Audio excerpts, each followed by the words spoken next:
CBI की team ने हजारीबाग में दबिश दी है। सीबीआई की टीम ने बैंक से लेन देन के मामले को लेकर छापेमारी की।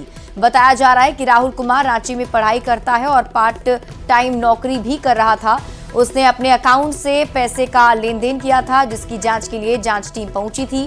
पूछताछ के बाद सीबीआई राहुल के साथ कुछ दस्तावेज अपने साथ ले गई है। सीबीआई की टीम में 8 लोग शामिल थे, जिसने नोटिस मिलने पर पटना आने के निर्देश भी दिए हैं।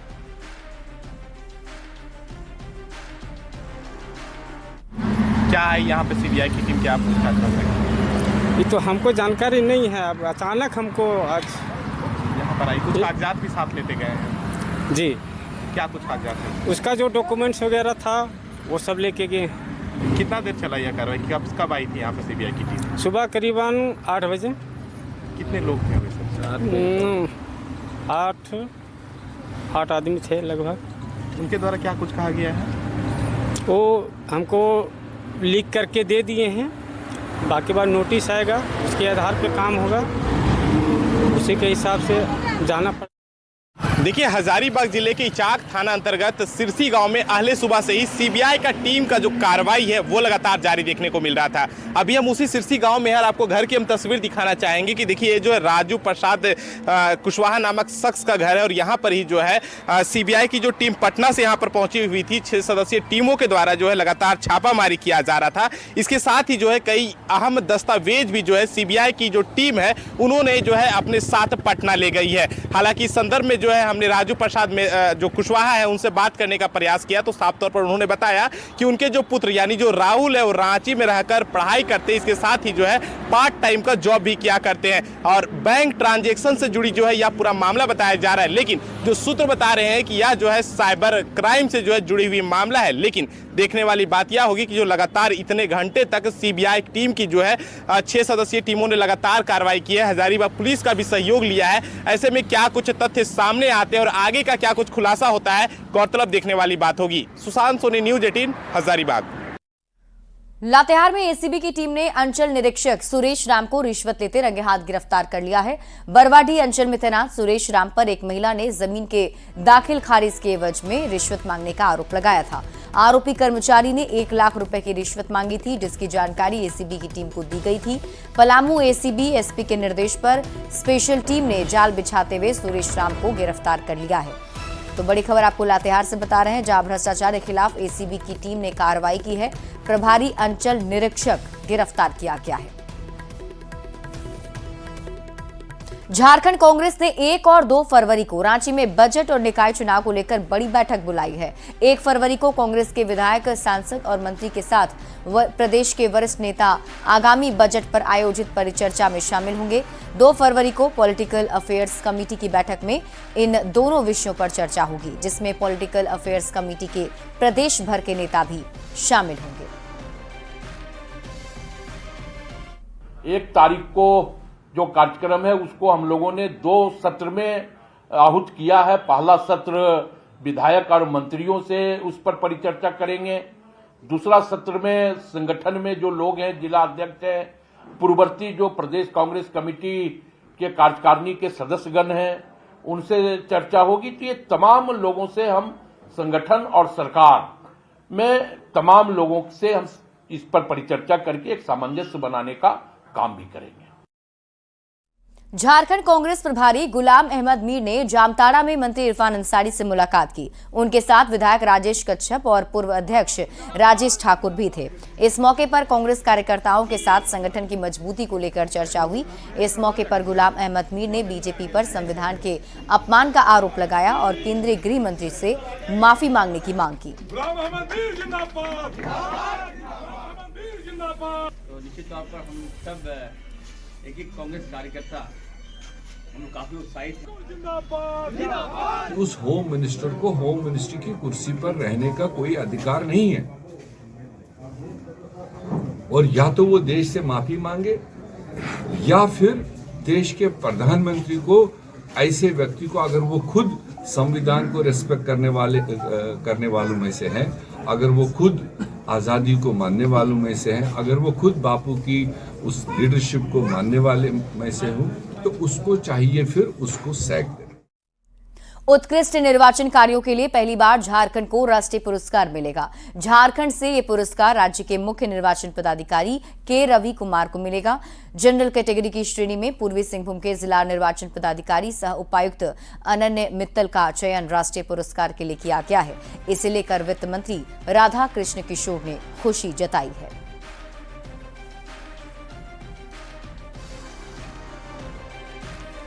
बड़ी अच्छी बात है। और झारखंड अभी जो हाल में विधानसभा का चुनाव संपन्न हुआ, देखिए ये उग्रवाद प्रभावित क्षेत्र था। एक समय है कि उग्रवादी वोट का बहिष्कार करते थे। कई जगहों पे जो हमारे पेट्रोलिंग पार्टी वहां पे जाती थी, लैंडमाइन में उनको उड़ा दिया जाता था। इस तरह की कोई हिंसक घटनाएं इस बार नहीं घटित हुई। हर पोलिंग स्टेशन पर आपको पैरामिलिट्री, स्टेट फोर्स और दूसरे राज्यों से जो पुलिस फोर्स आए हुए थे, वो सब का डेपुटेशन था। और जहां तक मुझे जानकारी है कि किसी बूथ पर रीपोल की घटना सामने नहीं आई है। ये बहुत बड़ी बात है। खबर आपको पलामू से बताते हैं, जहां वित्त मंत्री राधा कृष्ण किशोर पांकी में बराज का निरीक्षण करने पहुंचे थे और इस दौरान मधुमक्खियों ने उन पर और उनके साथ चल रहे लोगों पर हमला बोल दिया। मधुमक्खियों के हमले में वित्त मंत्री और अधिकारी बाल बाल बच गए। हालांकि कई लोगों को मधुमक्खियों ने डंक मारकर बेहाल कर दिया है। वित्त मंत्री के साथ मौजूद सुरक्षा गार्ड उन्हें मधुमक्खियों के हमले से बचाते भी नजर आए।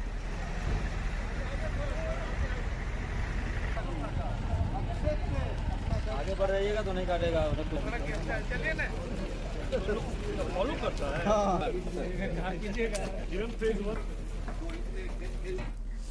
गुमला में जंगली हाथी का आतंक जारी है। चैनपुर प्रखंड के किरतो डैम क्षेत्र में जंगली हाथी ने जमकर उत्पात मचाया है।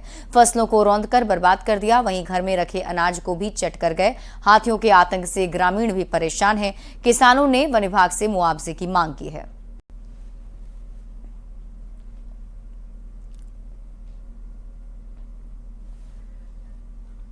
और इस वक्त की बड़ी खबर आपको गढ़वा से बता दें। गढ़वा के जंगल में एक बार फिर से बाघ दिखा है, जिसने एक पशु को अपना शिकार बना लिया। वन विभाग को पगमार्क भी बाघ के मिले हैं, जिसके बाद से वन विभाग की टीम अलर्ट मोड पर आ गई है।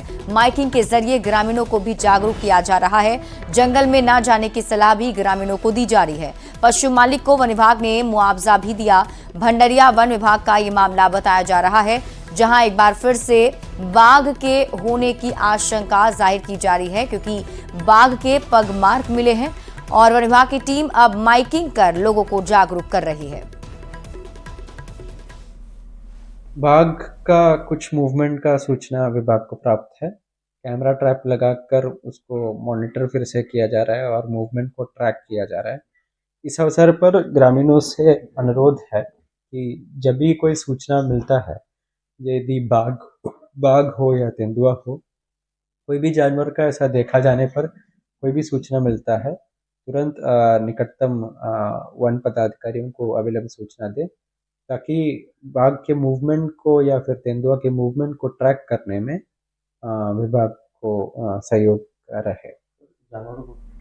गणतंत्र दिवस पर आयोजित होने वाले राष्ट्रीय कार्यक्रम की पूरी तैयारी कर ली गई है। इस वर्ष झारखंड की झांकी में दिवंगत रतन टाटा को श्रद्धांजलि देने के साथ ही झारखंड की समृद्ध संस्कृति की झलक दिखाई देगी। इसके साथ ही पारंपरिक नृत्य, शिक्षा के क्षेत्र में नारी शक्ति के बढ़ते कदम को भी प्रदर्शित किया जाएगा। दिल्ली के कर्तव्य पथ पर गणतंत्र दिवस से पहले फुल ड्रेस रिहर्सल की तैयारी को अंतिम रूप से परखा गया। इससे पहले वर्ष 2024 में दिल्ली में गणतंत्र दिवस परेड के अवसर पर तसर सिल्क पर आधारित झांकी प्रदर्शित की गई थी।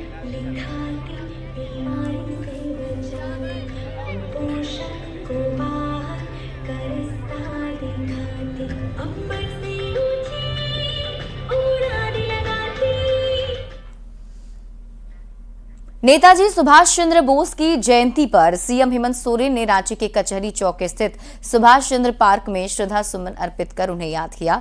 इस मौके पर सीएम हेमंत सोरेन ने कहा कि हर साल नेताजी को याद करते हैं। जब तक ये देश रहेगा तब तक नेताजी सुभाष चंद्र बोस का नाम रहेगा। सुभाष चंद्र बोस जी का जयंती दिवस है। हर साल की भांति इस साल भी हम लोग और आम लोग भी नेताजी को याद करते हैं और खास तौर पर झारखंड, बंगाल, बिहार, उड़ीसा इन सब क्षेत्रों में इनका खासा प्रभाव रहा है। कई महत्वपूर्ण जगह है जहां पर नेताजी के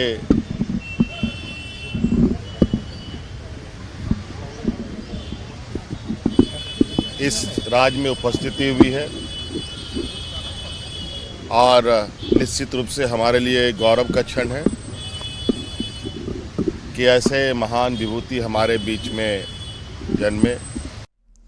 नेताजी सुभाष चंद्र बोस की आज 128वीं जयंती मनाई जा रही है। उनकी जयंती को पराक्रम दिवस के रूप में मनाया जाता है। इस मौके पर धनबाद के कोयला नगर सामुदायिक भवन में बीसीसीएल की ओर से बनाई गई खास प्रतिमा का अनावरण भी किया गया।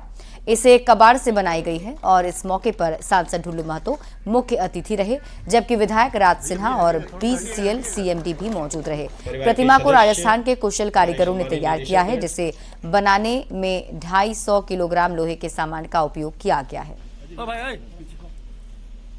हमारे नेताजी सुभाष चंद्र बोस जी का प्रतिमा जो निर्माण थी उनको मैं अपनी ओर से बधाई देना चाहूँगा। सीएमडी साहब को भी मैं बधाई देना चाहूँगा कि इनके नेतृत्व में ये प्रतिमा का निर्माण हुआ है और आज उनका हमारे नेताजी, देश के नेताजी सुभाष चंद्र बोस जी का जयंती है, 128वां जयंती। मैं पूरे उनकी ओर से पूरे देशवासियों को शुभकामना देता हूँ। ने मांग किया कि कच्ची बलिहारी में एक वहाँ पार्क भी था, नेताजी पार्क, उसको डेवलप किया जाए उस पार्क को, और ये जो कम्युनिटी हॉल जहाँ ये लगा है सामुदायिक भवन का नाम जो है इसको नेताजी के नाम पर उसको समर्पित किया जाए। दोनों मांग ने रखा है। हमारा प्रधानमंत्री का आया है कि वेस्ट टू वेल्थ, तो उसका भावना जब आया और नेताजी से बढ़कर और कौन हो सकता है, तो हम लोग सोचा कि हम लोग भी इसमें एक शामिल हो और इसमें भागीदारी दें। तो इसी झारखंड हाईकोर्ट में आज एडवोकेट एसोसिएशन का चुनाव चल रहा है। 9 कार्यकारिणी समेत 16 पदों के लिए कुल 78 वकील चुनावी मैदान में हैं। सुबह 10 बजे से शाम 4 बजे तक वोट डाले गए और इसके बाद काउंटिंग की प्रक्रिया भी शुरू कर दी गई। देर शाम तक नतीजे भी आने शुरू हो जाएंगे और इस चुनाव को लेकर हाईकोर्ट में गजब का जोश, उत्साह और रौनक भी नजर आ रहा है। इस पर और अधिक जानकारी दे रहे हैं न्यूज 18 संवाददाता संजय कुमार सिन्हा।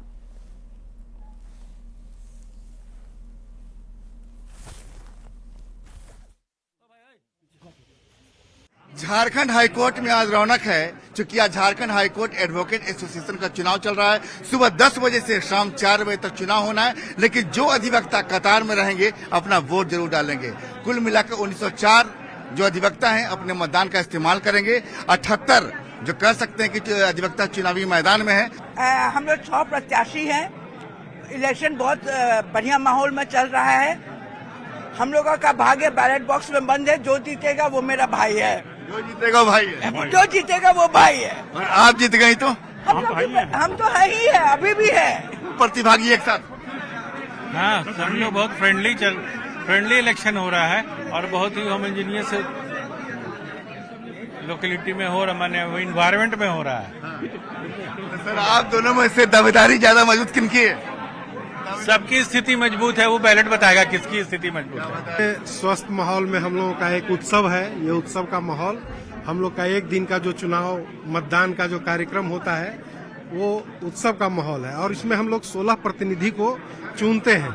आप लोग जो वोट कर रही हैं उसके पीछे तर्क क्या है, यानी क्या सोच के वोट कर रही हैं? हम लोग यही सोच के वोट कर रहे हैं कि जो भी हमारे मेंबर्स बनेंगे, बॉडी बनेंगे, वो सबसे अच्छे बने और हाईकोर्ट के लिए कुछ अच्छा करें। मतलब आवाज उठाए अधिवक्ताओं के लिए, जो भी उनकी जरूरत है, जो भी उनकी पूर्ति है या वेलफेयर की जो भी काम है वो मतलब उसके लिए आवाज उठाए। इसको वोट कोई नहीं रुकता है, कोई नहीं रुकता। हम लोग अभी एंजॉय करते हैं, देते हैं। जो आ गए वो काम करेंगे, जो नहीं आए वो भी हम लोग कलीगी हैं, इसलिए चुनाव हो रहा है। हाँ, बहुत अच्छे माहौल में हो रहा है। हम लोग खूब एंजॉय करते हैं। हर 2 साल के बाद होता है एक बार, और हम लोग एक वातावरण में चुनाव हो रहा है, बहुत अच्छा, सबको एंजॉय कर रहे हैं, एकदम मनाते हैं और सब भाईचारे हम लोग करते हैं, मिलजुल कर करते हैं। मिलाकर झारखंड हाईकोर्ट का माहौल यही है कि वोट किसे भी दें, भाईचारा का माहौल है, लेकिन एक को वोट दो तो दूजा रूठ जाता है। फिलहाल इससे इंकार है। कैमरामैन संत के साथ संजय कुमार सिन्हा, न्यूज 18 रांची। और अब बात करते हैं झारखंड की बेटी स्वीटी कुमारी की, जिन्होंने अंतर्राष्ट्रीय स्तर पर अपनी पहचान बनाई है। स्वीटी के बनाए गए नए फॉर्मूले को यूके सरकार से पेटेंट मिला है। कोडरमा की झुमरी तलैया की रहने वाली स्वीटी कुमारी ने पुस्तक को अनंत काल तक सुरक्षित रखने का डिवाइस बनाया है।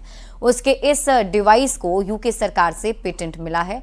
कोई भी देश या लाइब्रेरी उनके डिवाइस को पुस्तक सुरक्षित करने के लिए उपयोग में लेगा तो यूके सरकार और स्वीटी कुमारी से परमिशन लेना पड़ेगा। स्वीटी कुमारी ने पुस्तक के ऊपर एक जैकेट बनाने का आइडिया दिया। इसमें सेंसर लगा रहेगा जो धूप, हवा, नमी और पानी के बारे में जानकारी देगा। देखिए, आपने कवच का तो नाम सुना ही होगा। आपको बता दें कि कवच का आपने जो नाम है या फिर जिक्र जो है रामायण और महाभारत जो है उस पुस्तक में आपने जो है जरूर पढ़ी होगी या फिर जो है आपने टीवी में जरूर देखा होगा। लेकिन आज हम जो है एक पुस्तक की कवच की बात कर रहे हैं जिसका पेटेंट झारखंड की बेटी एक स्वीटी को जो है वो यूके से मिली है। सीधे हम स्वीटी से ही जानेंगे कि इन्होंने क्या कुछ खास आइडिया सामने लाया है और आज जो है इसकी चर्चा हो रही है। मैंने बुक के प्रिजर्वेशन, कंजर्वेशन, सुरक्षा और संरक्षण के लिए आइडिया लाया कि उसको कैसे लंबे समय तक सुरक्षित रखा जा सकता है, और इसलिए मैंने ये पेटेंट किया कि इसके लंबे समय तक सुरक्षित रखने के लिए, ताकि इसको लंबे समय तक सुरक्षित रखा जा सके और लोगों को लाभान्वित किया जा सके। इसके लिए यह कैसे वर्क करेगा इसके बारे में थोड़ी बताइए। सर, जनरली होता क्या है कि जो भी हमारे बुक्स हैं वो एक टाइम पे वो ख़राब हो जाते हैं। तो ख़राब हो जाते हैं तो बहुत लाइब्रेरी में बहुत सारे बुक्स होते हैं, कहीं भी बहुत सारे डॉक्यूमेंट्स होते हैं, तो उनका सुरक्षा संरक्षण प्रतिदिन करना ये पॉसिबल नहीं होता है। और होता क्या है, वो सारे जो इम्पॉर्टेंट डॉक्यूमेंट होते हैं उनको हम ज़रूरी नहीं है कि प्रतिदिन उनकी हम जांच करें और उनके कंडीशन को देखें कि वो किस कंडीशन में। इसमें हमारे जो अच्छे इम्पॉर्टेंट डॉक्यूमेंट होते हैं वो ख़राब हो जाते हैं और उनका जैसे लाइट है, हीट है, मॉइस्चर है, डस्ट है, ये सारे बुक के जो आयु है उसको कम कर देती है और फिर उसको ख़राब कर देती है। वो हमारा काम का नहीं रहता है। तो उस चीज़ों से बचाने के लिए, उनकी ड्यूरेबिलिटी बढ़ाने के लिए, उनकी आयु बढ़ाने के लिए, उसको लंबे समय तक रखने के लिए मैंने ये कवच बनाया है। चूंकि आपने इस कवच का एक आइडिया सामने लाया है, तो हालांकि आपने इसका जो है नाम आपने क्या दिया है? मैंने इसका नाम बिब्लियो कवच दिया है। बिब्लियो का मतलब होता है बुक, ग्रंथ, और कवच तो आप लोग सब जानते ही है कि सुरक्षा करने वाला, तो इसलिए मैंने इसका नाम बिब्लियो कवच। यूके से जो पेटेंट मिली है आपकी आइडिया को, यह सब कैसे संभव हो पाया स्वीटी जी?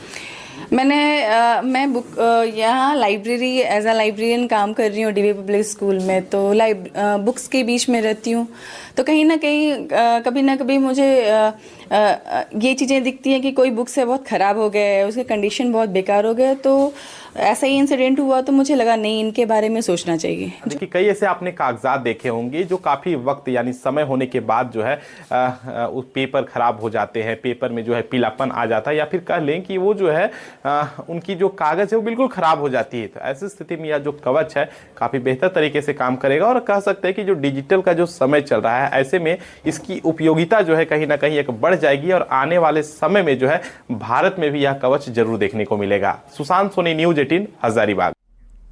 बात जामताड़ा की करते हैं। नाला प्रखंड की कास्ता पंचायत की मुखिया मिनीसर मुर्मू दिल्ली में गणतंत्र दिवस समारोह में विशेष अतिथि के रूप में शामिल होंगे और उन्हें सम्मानित भी किया जाएगा, जिससे वो काफी उत्साहित हैं। बता दें कि कास्ता पंचायत के लोग पहले ईसीएल की खुली खदान का पानी पीते थे। बरसात के मौसम में इस पानी को उपयोग कर बीमार पड़ जाते थे। 2022 में पंचायत चुनाव में मिनीसर मुर्मू मुखिया के रूप में चुनकर आए थे। उसके बाद उन्होंने शुद्ध पेयजल और पीएम मोदी के सफाई अभियान को सफल बनाने के लिए काम करना शुरू किया। उन्होंने युवाओं को रोजगार से भी जोड़ा। इस उपलब्धि के कारण उन्हें सम्मानित करने के लिए गणतंत्र दिवस समारोह में आमंत्रित किया गया है। दिल्ली लाल किला पर सम्मानित के लिए बुलाया गया है। मतलब मैं अपने क्षेत्र पर विशेष उत्कृष्ट काम के लिए, जैसे स्वच्छता हो, पेयजल हो, घर घर नल जल योजना और भी ऐसे बहुत कुछ योजना पब्लिक के सामने जो दिल्ली सरकार के द्वारा चलाई जाती है, उस चीज़ को मैंने आदमी तक पहुंचाया है, जिस कारण से मुझे दिल्ली बुलाया जा रहा है सम्मानित के लिए। उत्कृष्ट कार्य करने के लिए सम्मान हेतु बुलाया गया है 26 जनवरी को नई दिल्ली में। इनके द्वारा स्वच्छ भारत मिशन अंतर्गत बहुत सारे कार्य किए गए हैं। और अब आपको सिमडेगा लेकर चलते हैं, जहां गांधी मैदान में 26 जनवरी से ऐतिहासिक मेला लगेगा। गणतंत्र दिवस के मौके पर महात्मा गांधी के नाम पर लगने वाला ये झारखंड का इकलौता मेला है, जिसको लेकर तैयारियां तेज हो गई हैं। हालांकि शहर के बीच में मेला लगने से मेला के भीड़ के कारण शहरी यातायात में थोड़ी अव्यवस्था हो जाती है, जिसको देखते हुए जिला प्रशासन अलर्ट मोड पर है। का जो निर्धारित अवधि है उसी अवधि तक गांधी मेला यहाँ पे लगेगा, ये हम लोगों ने आश्वासन दिया है। नगर परिषद को भी इसके संबंध में निर्देश दिया गया है। गांधी मेला का समय आएगा तो हम लोग अतिरिक्त प्रतिनियुक्ति ट्रैफिक में भी करेंगे ताकि कोई समस्या न होने पाए। थोड़ी समस्या निश्चित रूप से यह रहती है कि चूँकि NH पे ही ये मेले के कुछ पार्ट लगे रहते हैं, तो हम लोग यह इस बार प्रयास कर रहे हैं कि NH पर कोई भी अतिक्रमण मेला के द्वारा न किया जाए, और इसके अतिरिक्त पूर्व से भी अतिक्रमण पर हम लोग काम कर रहे हैं। तो दोनों चीज़ों को अगर हम लोग कर लेंगे तो निश्चित रूप से हम लोग यातायात के दृष्टिकोण से मेला को सफल हम लोग बना सकेंगे। और फिलहाल इस बुलेटिन में अभी के लिए बस इतना ही। आप देखते रहिए न्यूज़ 18 बिहार झारखंड।